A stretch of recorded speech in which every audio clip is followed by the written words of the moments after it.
From Variety, celebrating more than 120 years covering the business of entertainment, this is the Award Circuit Podcast.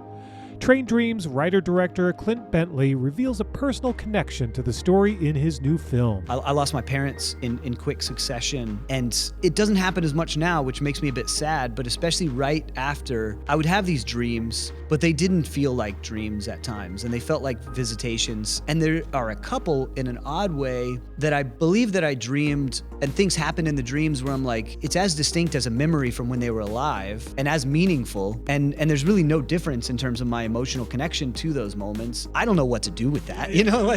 I'm Michael Schneider. On this episode of the Variety Award Circuit Podcast, we talk to Train Dreams director Clint Bentley about making that Netflix period drama. Also on this episode, casting director Francine Maisler, whose recent projects include Sinners, Springsteen Deliver Me From Nowhere, The Lost Bus, and Ella McCay. It's all next on this edition of the Variety Award Circuit Podcast. Stay close.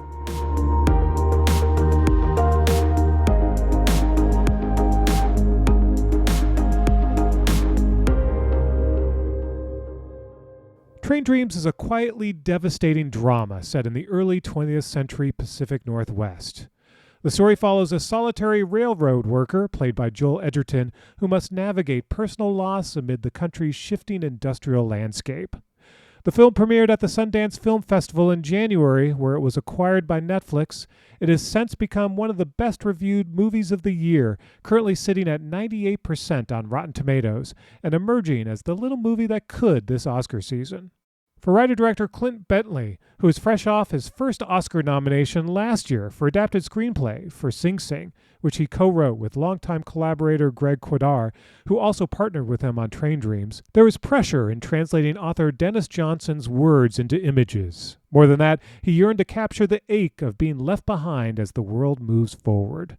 Variety Chief Awards editor Clayton Davis sat down with Clint Bentley to discuss the themes and challenges of making the period drama, working with Joel Edgerton, William H. Macy, and the rest of the cast in developing their characters, and the music, cinematography, and visual style. Clayton began by asking Bentley how he came across the novella that would turn into Train Dreams. I came across the novella the first time when it first came out. It was just like, it was one of the books to read that year. It was a Pulitzer finalist. All those 2021? No, it was like 2014 or something when the book first it. came out. I don't know the exact. Yeah. Somebody's gonna fact check me on that, and it'll be 2016 or I don't know, something around then though. But I fell in love with it, and I fell in love with Dennis Johnson's writing, and it set me down this path of like then reading Jesus, Son, and Angels, and like all of his nonfiction, and I was just a big fan. However, I wouldn't have like thought about. I've said this a few times, but I don't think I would have had the courage to make it into a movie. And until I made Jockey, that went to Sundance. It was Sundance Virtual. It was 2021, the first virtual year. Thriving times. Yeah. Times we're still like trying to figure out like how, like what happened. But I, there's a lot of, anytime you make a film, there's a lot of stuff that gets sent to you. You get sent a lot of scripts, and mostly, unfortunately, they're like some like iteration of what you've already done, and so I got sent like the like heist movie at a horse race track and things like that, or like another sports movie, and then this one came across of there were these three producers, Marissa McMahon, Ashley Schlafer, and Will Janowitz, had the rights to this book, Train Dreams, had been trying to make it for a long time, and just couldn't find the right filmmaker for it, I think, or the right time, or whatever it was. And they sent it to me, and I reread the book at that point. Thank you. Someone just brought me tea for anybody listening to the podcast. I reread the book with a film in mind, and it just like blew me away all over again. And I felt, to something you just said, it not only felt like cinematically rich and like there was a ton of potential, and I fell in love with this character and what it was saying about grief. I just lost quite a few people in my life in that time, and was still kind of reeling from it, but also welcoming my first child into the world with my wife, and just all of these conflicting, strange emotions. And yet it felt very, even though it's about this guy who lives in the Pacific Northwest in the first part of the 20th century, it felt very relevant to today. in terms of the world we're going through and going through a time of incredible upheaval and change. And so all of those things just kind of came together, and I was like, I would be so lucky to make this into a movie.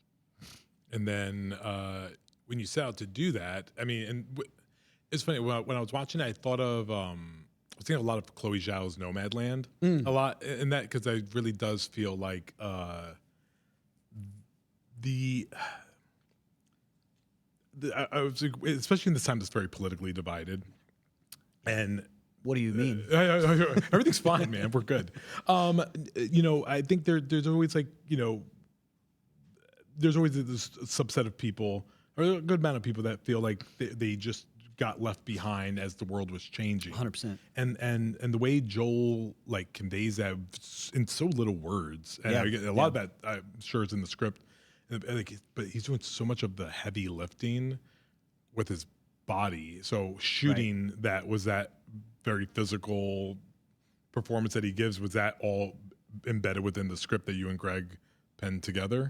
I don't know. It's always hard when you talk about this, because like I will say, and the same thing happened on Jockey, where I'm like, I'm so blown away by what the actors do, and they bring so much richness out of it and so much beauty, and they bring these characters to life, and I'm like, I don't know where they got that. And then you listen to the actors, they're like, well, I saw it in the script, da da da. You're like, no, you didn't. I don't know where it was. I didn't write that. But that's the alchemy of this medium, is that like it is there, I guess. It's just not written, and there's a lot that goes on behind the scenes of like Joel and I and Felicity and I and Bill Macy, and like you spend hours talking about these things in a beautiful way, and a really enlightening way, where it's almost strange. Where like I'm learning what the film is as we're making it. Like even though I've spent like a year and a half with Greg writing the script, and we've spent all this time talking and digging into it, and then you get into the making of it, and then the edit of it, and then even the release of it, and reading people's responses to it. And I feel like I'm even still just learning what it's about in an odd way that I think is really magical. But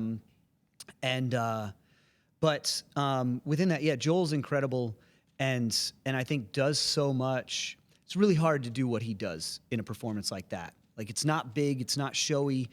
It's very nuanced, and it's very like there's so much emotional color to it and so much range that he shows.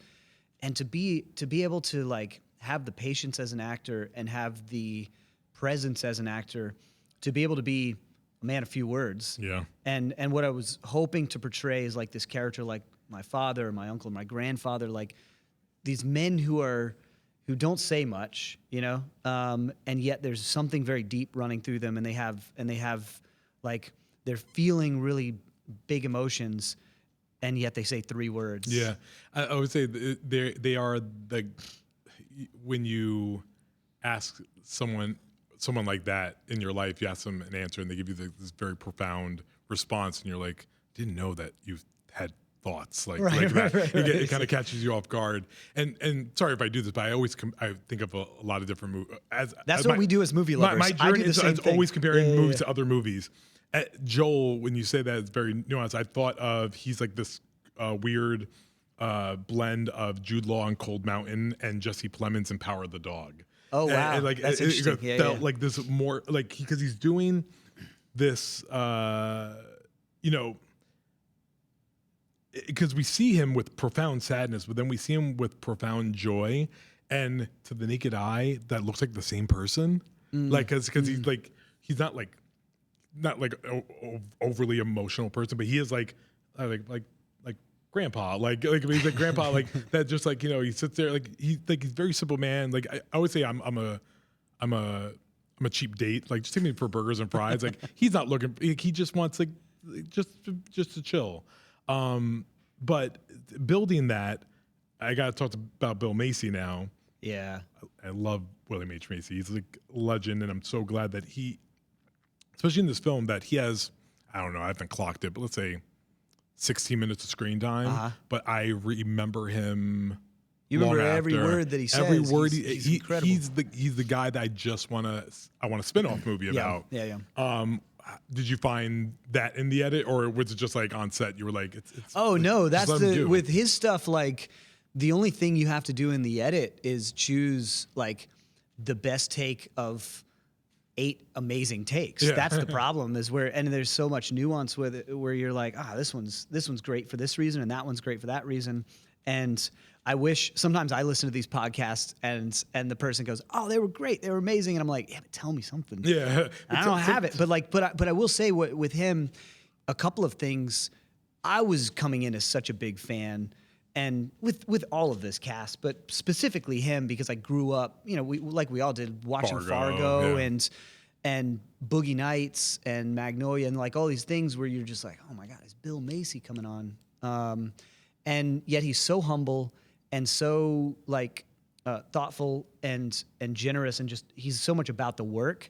But he also brought things to it where there were a couple of moments where I just said, and then at the end of in the end of the scene, just had like ellipses, and like he goes on telling his story as thinking like we'll fade down the audio and kind of move out. And he's like, hey, what do you think about if this is the story that I tell? And he gave it, and I was like, okay, well that's going in the movie, Or like the song, I just thought he would like hum a tune. Oh yeah. That he sings this song in a tent in one section of the movie, and he's like, what do you think about this song? And like we wrote the song, or he wrote the song. We didn't do anything other than like I gave him some thoughts on the lyrics, but other than that, like he wrote this beautiful song that then is like now at the end of the credits also, because it's so he's great. A songwriter. He just like can do anything. Well, and he's just such a great, like, I don't know, there's something very, like, he's such a great force. And there's so much, like, goodness and wisdom and also kind of wiliness that comes from him that he's one of those people you just kind of want to watch anything that he does. And he's so, like, again, like, I could give him one little note and then he would just turn it in a big way. He's like, I hope I get to work with him many more times in the future. Do whatever you want with him forever. I want to ask about the Greg and Clint setup, because I don't know if this is intentional, because if it is, it's great. I just didn't know if this was like on purpose. I love how you guys have co-written pretty much like the last 4 features, whatever, but you guys will individually direct. You are like the Coen brothers in that way, but you're like, okay, you direct that one, I'll direct that one, because you're both, when you guys direct, they're very distinct looking films, but you guys are always the co-writers. So I always feel the familiar force of the story, and then you guys just have different sensibilities as filmmakers. And I want to know if that is intent. Like, do you guys say, okay, like next one you got, next one I got, and do you guys do that on purpose, or is it just like it's just happened that way so far? The switching off has just kind of naturally happened because of we don't have a contract between us or anything like that. I didn't know if this was like this is the best deal I've ever heard. No, it's great. I think we both feel incredibly lucky to be working with the other one, and not only to be working with the other one and see the impact of each other on our projects, but also to be like deep friends. Like he's family at this point to me. And his family is my family, and I text with his mom and stuff. It's like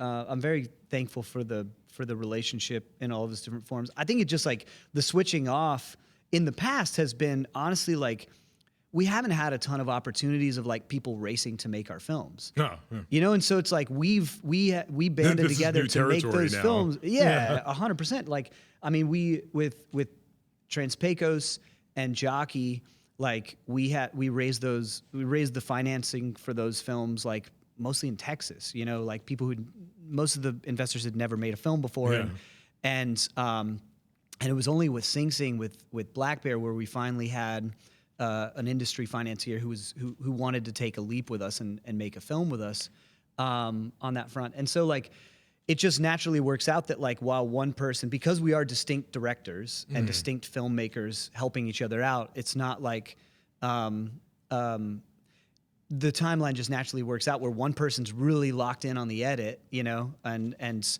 focused on, Greg editing Transpecos very deeply with the editor, and then I can start developing Jockey and getting it moving, and then it's time to then we shift into making that one, and then when I'm completely tied up on Jockey, then he can start bringing Sing Sing to life, and then I can step onto that, and it's just worked out that way. Now the only thing we're trying to figure out is we've got more opportunity, which is wonderful, and we're just trying to figure out Time.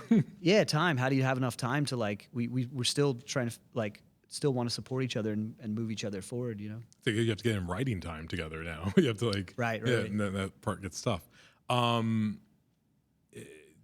We talked about a bit of the cinematography on Train Dreams and Alfonso just being like this great find, and broken from the same branch as like Chivo and Deacons, like felt like they had kids and with each other, and then Alfonso was one of them. Yeah, because it has such a Malicky feel, but like not copycat. Like it really just has this. Even like the long shots of Paul Schneider scene, especially, is like so brilliantly shot there. Was that intentional to really go that way, or was that any of his like sensibilities kicking in? Like how did the visual feel of Train Dreams get discovered? Yeah, it's a good question. I like, again, Adolfo, I'm so lucky to work with him. He's a brilliant DP, he's a brilliant artist, he's a beautiful person.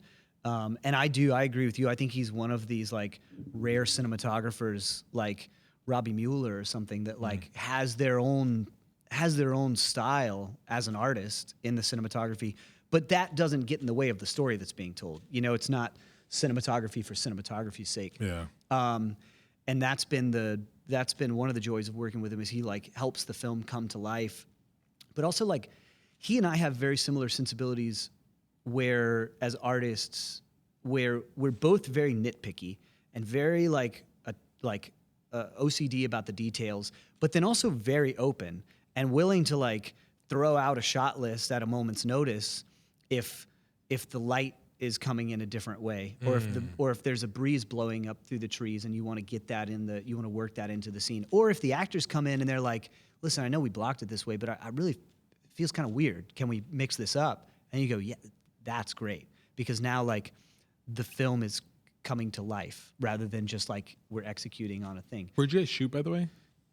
Eastern Washington was most of it. We shot all over Washington State. The majority of it was on the eastern side by Spokane and kind of up and down that eastern corridor. And we shot a little bit over in the Seattle area. You didn't build your own timeless trees to just in your backyard to just have your own? No, yes and no. We did build trees. Our production designer Alex Schaller and her team, because like we wanted to have some of these scenes where like you can cut into a huge tree that just looks gargantuan. Oh yeah, but you don't want to cut down a huge tree. 100%. Like you're like morally, I could never like cut into a. Wait, we can't do that. We shouldn't do that. We shouldn't do that. We shouldn't be cutting trees. And even on the trees that are cut down in the film, those were just done we went into logging areas where they were already cutting down trees, and we said, "Can you show us what trees you're going to cut down, and then let us film that when you cut, like when you're already going to cut that tree down." And that's how we got that. So we're really trying to be as conscious in the production to where we're not doing the very thing that we're criticizing, which is like taking out all these trees. But with those big old ones, Alex Schaller and her team, they built these big sections of trees that were like 14 feet, 15 feet high and huge, and they built them out of like wood and styrofoam so we could actually cut into them, and then we extended them up with VFX. And so those scenes where they're like cutting into these old trees, or where the guys are laying in the notch of the tree, like recreating this old Darius Kinsey photograph, that's like partly a build that our production design team did, and then partly VFX. And I just think it's so magical what they did. So you're describing how you built Avatar, Avatar right, world that's right. into Train Dreams. That's actually so, because you don't even think about a movie like this, like with visual effects, because like it really does. I mean, I always thought it's just a lot of camera trickery, which obviously it is, but you have to go in and really build out this world with also being environmentally responsible. Yeah, and there's a ton of VFX in the film, and I will happily say that, because I think it's not only like one, it just allows you to do things where you don't have to. You can do it either like that situation where you don't have to. You can get what you need without harming the world around you. Also, too, you can do things that like you can do really kind of chaotic looking things without actually putting people or animals in danger, right? You don't start real fires like in the woods. Yeah. And like with that one, that's a good example. Like the forest fire sequence is a really good example. And our VFX supervisor, Ilya Mokhtarizadeh, is an incredible artist and has incredible taste. And what we did is we went into an area where wildfire had swept through and had devastated a forest, and we went in and shot in that forest. So all the trees are already gone, and then we pumped smoke in, and we filmed it at night, pumped smoke in, pumped ashes in, lit real fires so that you can see what it looks like with the fire department there and all that. But like, so you can see what a real fire is like in the world, and then the rest of the VFX fire, CGI fire, whatever it is built off of that. And I think that sort of VFX that you watch a movie and you think there's no VFX in that movie, like that's the hardest VFX to do. And that Ilya and his whole team are incredible. I like this this discovery of like how Train Dreams is the most VFX heavy film of the year, man. Yeah, exactly. Just building this stuff is great. But going back to those things of like just that early trickery, even going back to George Méliès or something like that, thinking about that of like it's been long a part of our medium. Like it looks new now, but it's like selling some magic that like, you know, we're sending a rocket to the moon or whatever, like has always been part of this medium. It's a very, very interesting point. I like this. I do. I'm like, got the wheels turning now. For a quick looking at where the movie goes. I'm gonna get into spoiler territory, so I'm gonna be breaking this out into a separate thing, so you can speak freely about this. Okay, great. The daughter coming in the in the film, and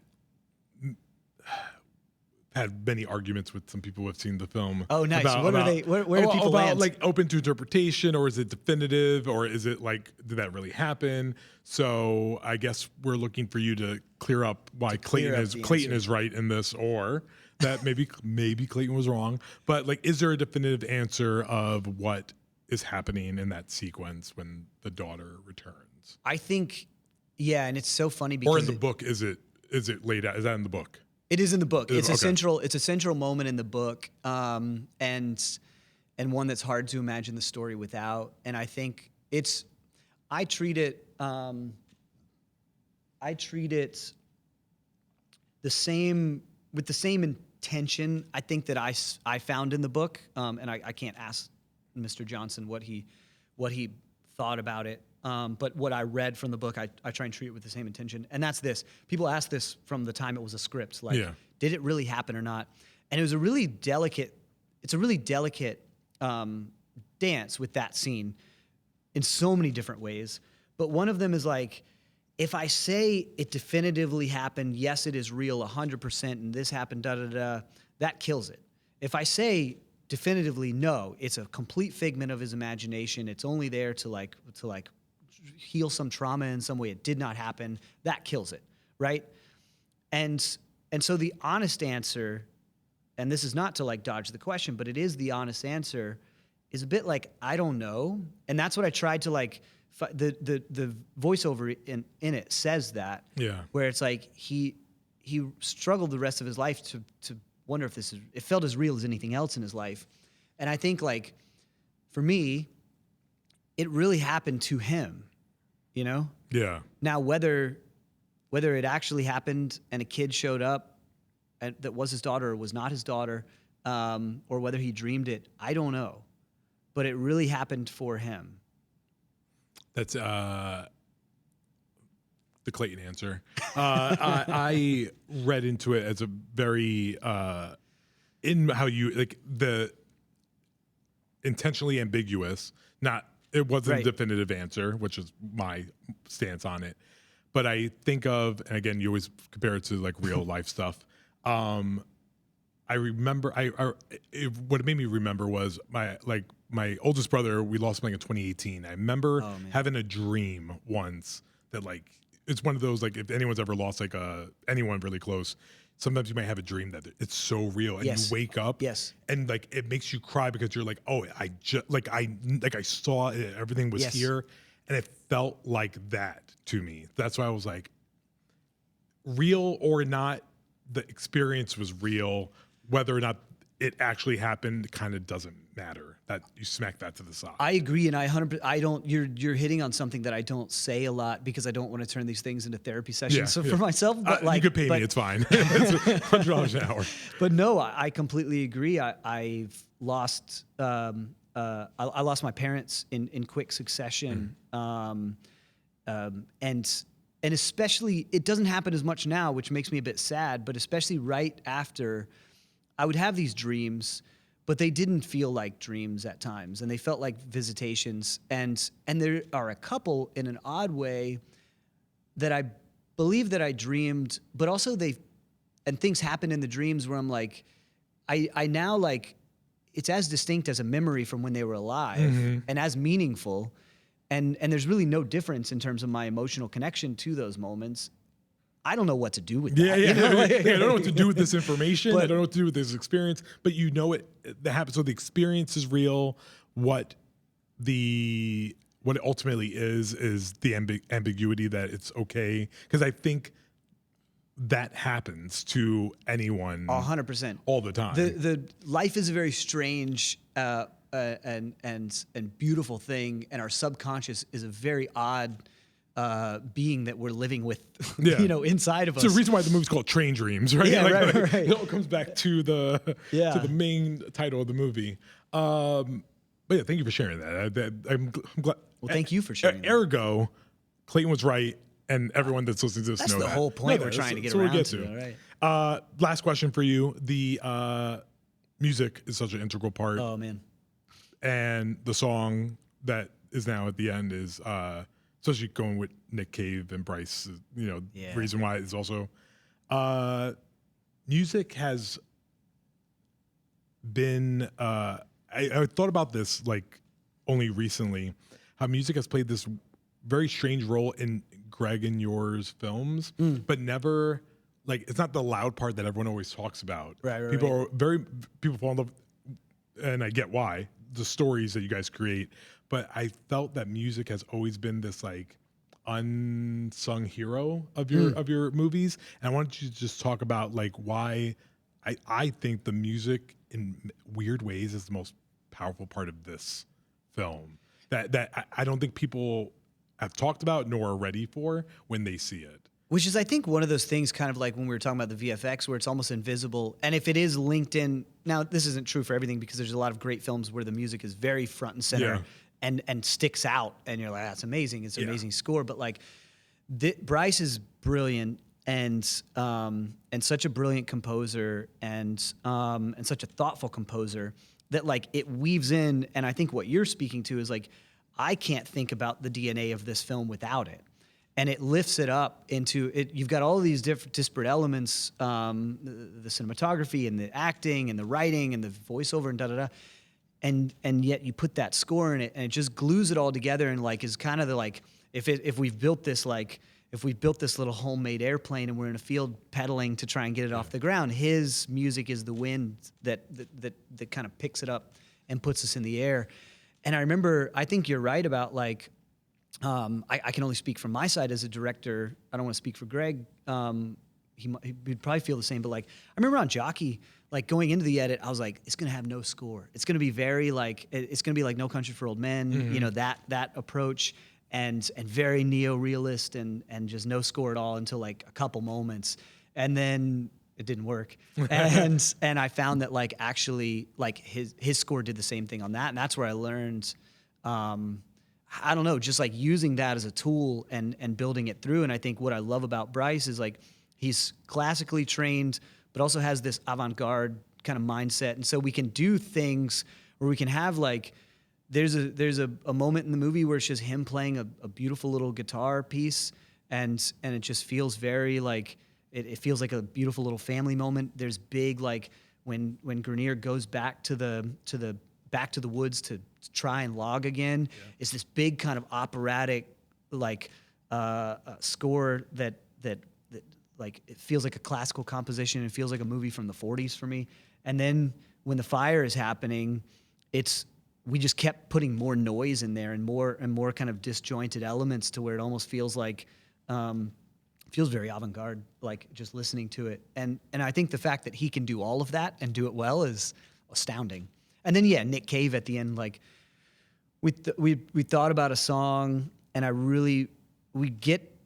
was really hard to get to the ending and get to that feeling in the ending. Like Parker, our editor, who I could spend a long time talking about how great he is, he and I probably went through like 35 different iterations of that ending trying to get to the right one. And then you get to that point and you're like, finally, you've worked for an hour and 40 minutes to get an audience to a place. You don't want to like then tack on a song and ruin it, you know? And the only person we went to was Nick Cave, and then he watched it, and he had loved the book already, and then he watched the film, and we had a conversation, and I was like, oh, he's gonna be fine. And then he worked with Bryce on Bryce wrote the music, and he wrote the lyrics, and it just all like, I now listen to it, and I'm like, I feel like it gives another like flavor to the movie and my understanding of it that I didn't have before. That's Clint Bentley, writer and director of Netflix's Train Dreams, which opens in limited release on November 7 and then streams globally on Netflix starting November 21. After the break, casting director Francine Maisler. From Los Angeles, this is the Variety Award Circuit Podcast.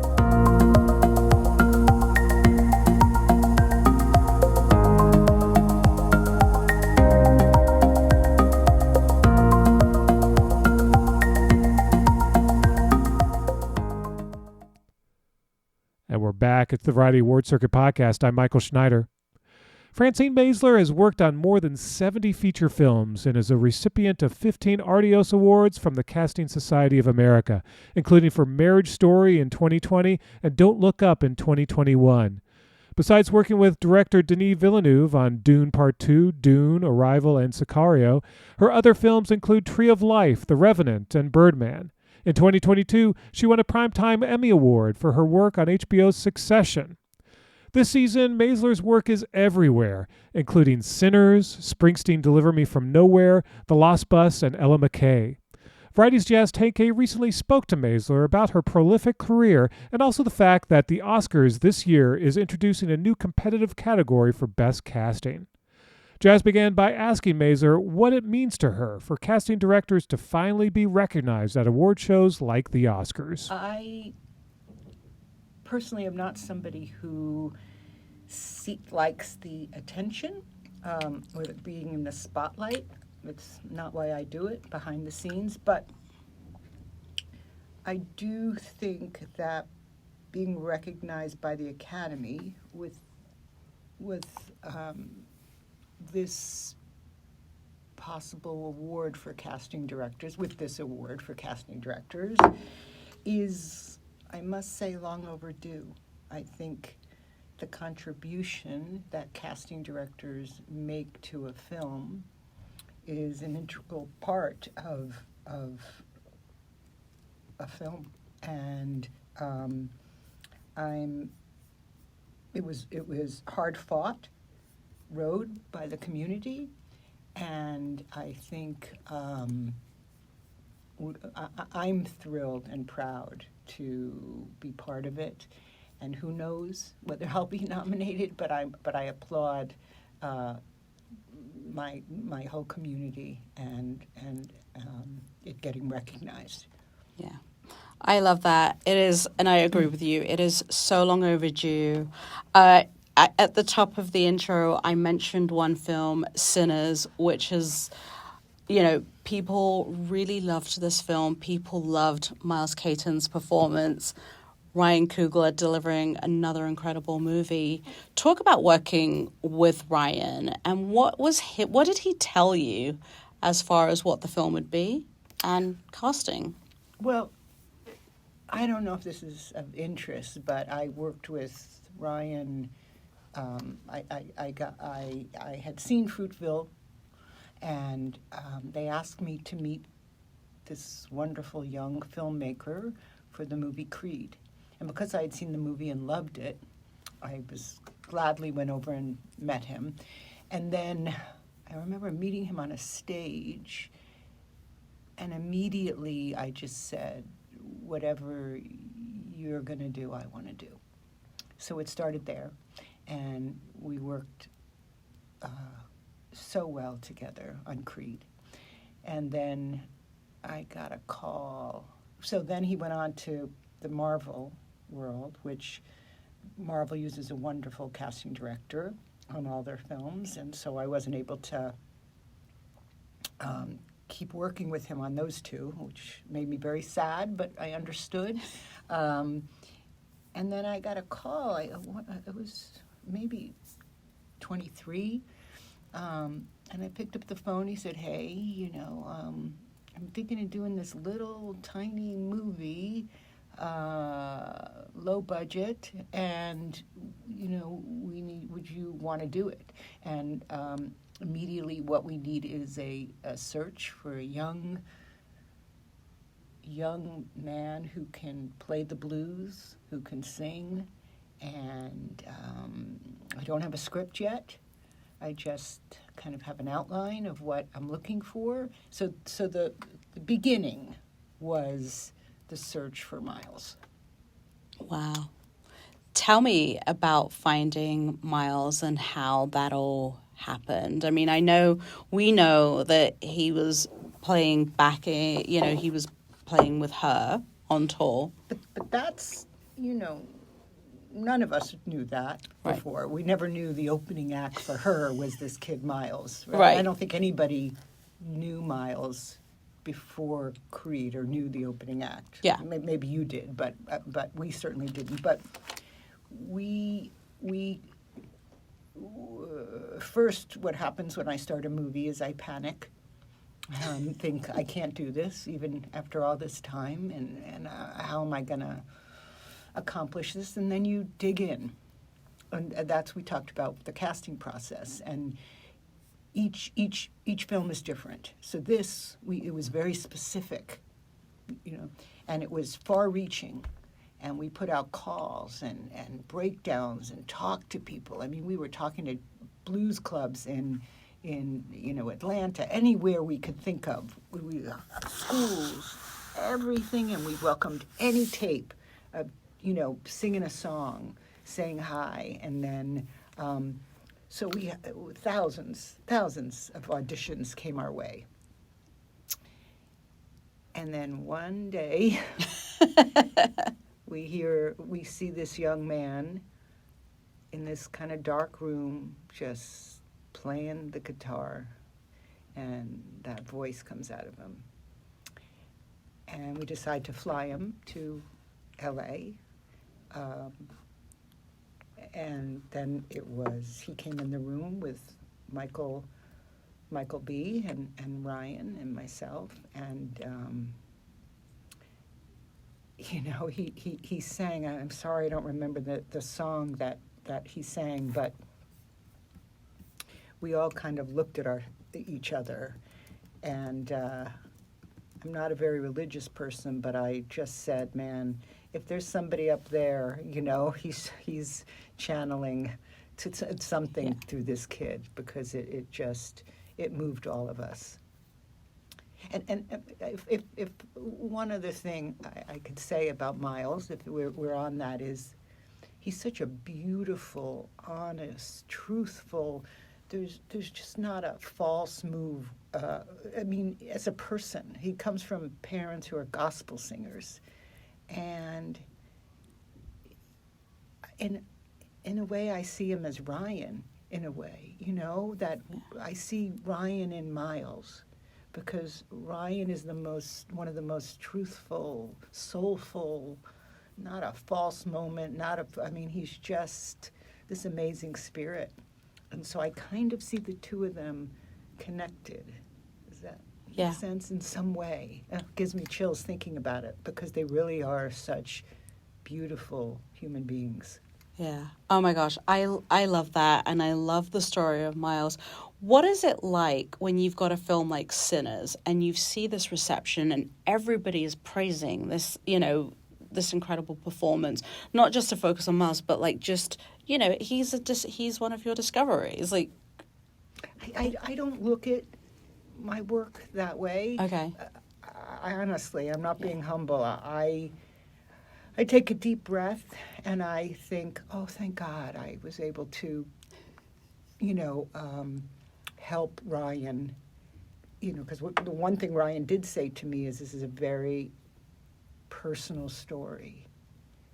This is probably the most important movie I've written and worked on, and so, my God, you basically want to do anything for this man to help him create what you see on the screen. So I don't say, oh, Miles, I discovered somebody. I go, oh, thank goodness, he was able to fulfill what Ryan wanted. And it makes me so happy because I just, everybody who meets Ryan, worships him, and the way he, works with actors is just, I mean, he brings,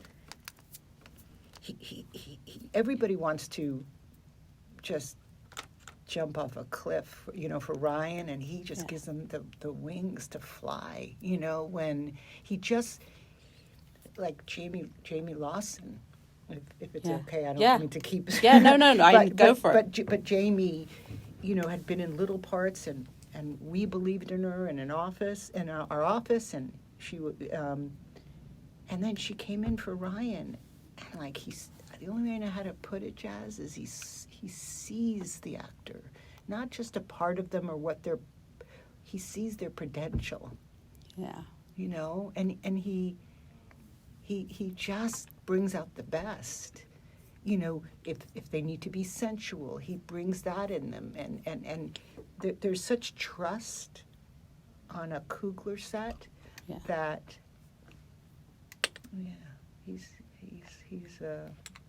I just love the man. Love it. And yes, Jamie Lawson, phenomenal. I'm going to skip to, another film that we have yet to see, Ella McCay, working with James L. Brooks, because I know, that's something that means a lot to you. Talk a little bit about Ella McCay, and also finding, Emma to play the titular character, I should say. Well, if I can just connect Ryan with Jim, one quick story. We love stories. This is why we're here. So when I first met Ryan, and he was about to do Creed, but pre-production, he was a kid, I mean, I don't know. Ryan was like 28 when I first met him.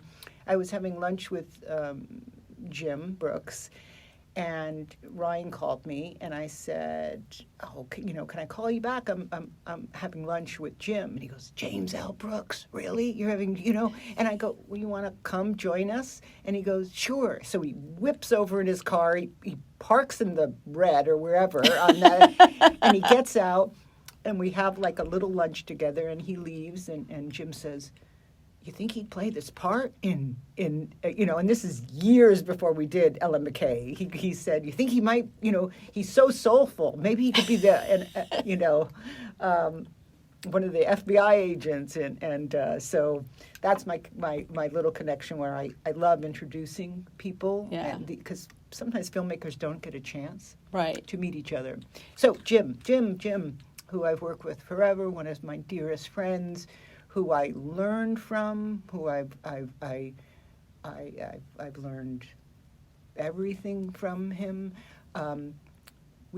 This is quite a number of years ago, we went on this search for Ella McCay, and that you have to be pretty great, to be the female lead in a James L. Brooks movie. And there were wonderful actresses that came in, who auditioned for this part.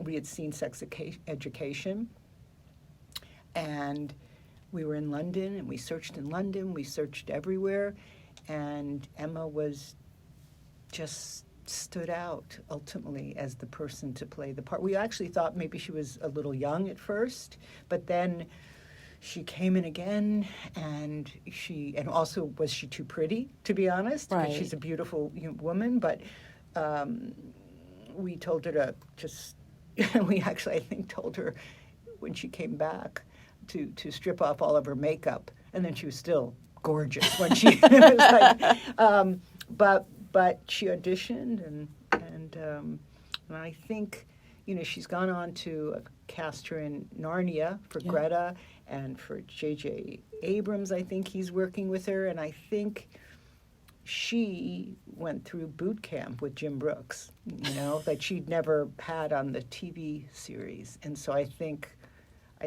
that experience for her, she was blessed, to have gotten to really know what it's like to work with a director who talks to you, that gives you direction, So Yeah. and then just be part of this that amazing cast, which I know nobody's seen it yet, but to reunite Albert Brooks and Jim, and to be on that set, I was like, oh my God, am I actually in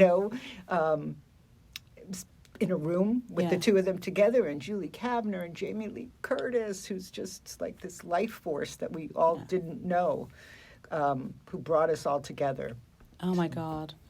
I mean, I love that. And I love hearing you talk about, working with directors and, when you find people. I'm just curious, is a lot of the times, you are having this conversation back and forth of like, oh, I've seen somebody, has there been somebody across your career where you're like, I really believe in this actor? Or, what happens when you disagree with a director and you're like, we should really trust me on this one? Well, I as I said to you before we did this, I sometimes forget what I've done in the past because I'm so in the moment. Right. I'm like locked into what I'm doing now. So I can only speak to one of the movies I'm just finishing, which is for Aaron Sorkin. And we, argue and all the time. And he's the funniest man I know. And I told him about Wumi from Sinners. And, oh, okay, I said, did you see it? And then, he watched it that night.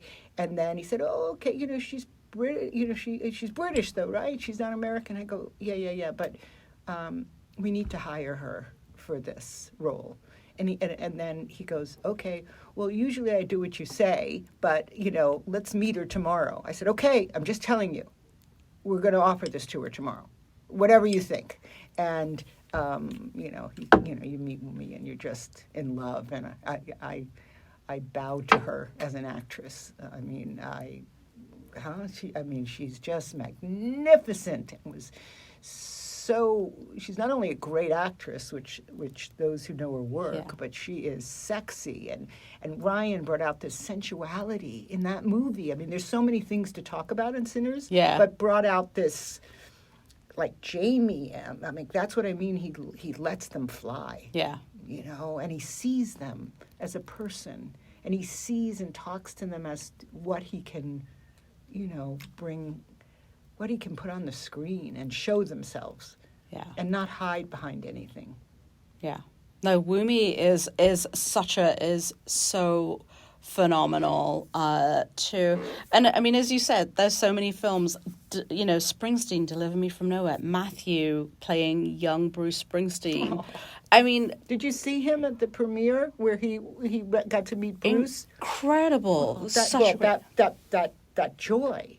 Yeah. That joy, but that it was just so this joy that came through him, this honesty, you couldn't, he was just so beautiful. And so he never acted before, but he had an agent. So we had put out a breakdown to see everybody. And this little guy auditioned, and I think he definitely warranted a callback, but Scott also said, I want to see him again. And I want him to not use words to convey what he's feeling inside. So Scott prompted him with several things to feel, whether it be you see your father in the hallway and you're scared of him, but you love him. Just think about that. Don't say anything, but let me see, And so he'd give him like 5 of those prompts. And without words, and that's when Scott knew. Scott being the best at they're all fantastic. They're singular. I can't, as you know, you can't compare. Right. The ones where I can't compare any of them, But but that's what he did. And then when you see Springsteen, if you've seen it, that you see that boy's face, and without words, and it's just incredible. And to be opposite Stephen Graham, it's like, whoa. And Stephen Graham was this was shot before Adolescence, which is again, it's such an incredible moment this year, given that we had Adolescence, we saw him in that. He's he won the Emmy, phenomenal, and now he's in Springsteen playing Bruce's dad, and just that chemistry that he has with Matthew. And Matthew's performance being so pure. I mean, I think so much of, the reason we love films, and the one thing I love is just seeing this chemistry work. And again, it's in Sinners. It's in Deliver Me From Nowhere. It's like, if any of that doesn't work, the whole movie doesn't work. So do you feel that pressure when you're like, I need to make sure all of these people work with Jeremy Strong and Jeremy Allen White, or like Michael B. Jordan, like, we do, but it's the collaboration with the director. We both put this the tapestry together and say, does Jeremy Strong work with Jeremy Allen White, and Scott had worked with Jeremy Strong before, and. But we look at who works against who, and those are real discussions, even when I did Jesse Armstrong's Mountainhead, we had to take into consideration that this wasn't Succession, and this is one movie, and so unlike Succession, you aren't going to be able to grow and get to know these characters and care about them. This is it's all got to be in these 2 hours. So many things go into the casting of this. Yeah. So. There you go. All right. Last question for, a lot of people are going to learn about the casting process this year. What is the one thing that you would like audiences to know about casting that they might just not be aware of? That we work around the clock, and it is not just this person and this, and suggesting. I'm on a movie with Tom Ford now, and he's in London, and he's my first call at 6:30 in the morning because it's him, and then my last call at the end of the day. And we collaborate on every single thing, and you try to challenge your director, just to give him options. Ultimately it's the director's choice, absolutely, but I can't tell you the number of times that collaboration, it's such hard work that casting directors do. People fall out of things. If I can give you one example of what a casting director and a director do together, I'll just end it on this with Sinners, which is Jack O'Connell.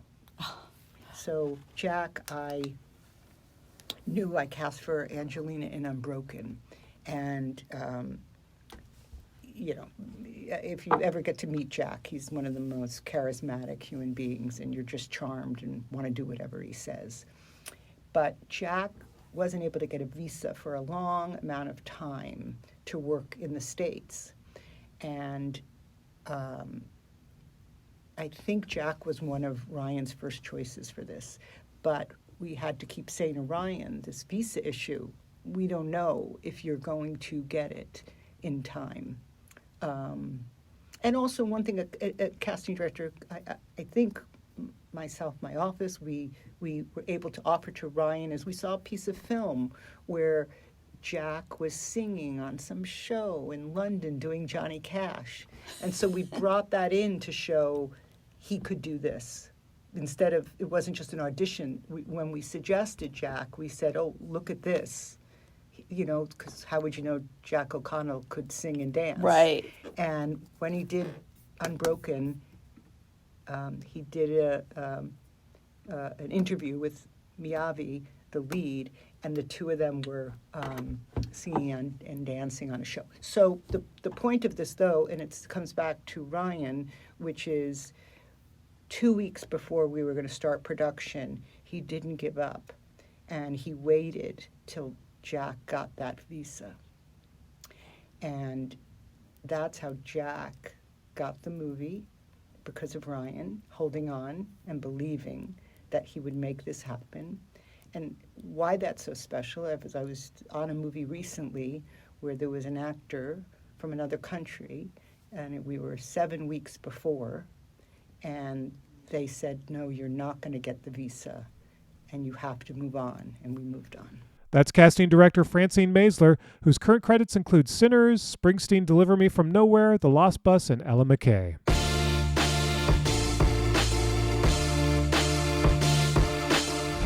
And that's it for this edition of Variety's Award Circuit Podcast. Michael Schneider is the producer.